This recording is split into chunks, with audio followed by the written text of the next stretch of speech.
আলামিন নাই, এই সংবাদ পৌঁছে গেল। সাহাবায়ে কেরামগণ অশৃঙ্খল হয়ে গেলেন, এলোমেলো হয়ে গেলেন।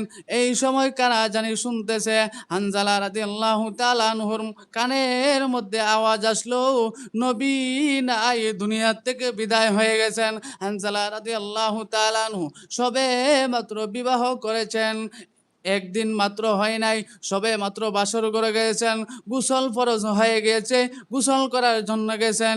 কিন্তু হঠাৎ যখন শুনলেন হানজালা রাদিয়াল্লাহু তাআলা আনহু কানের মধ্যে আসলো, নবী দুনিয়ার থেকে নাই, হানজালা রাদিয়াল্লাহু তাআলা আনহু তরবারি নিয়ে রেডি হয়ে গেলেন জিহাদের ময়দানে যাওয়ার জন্য।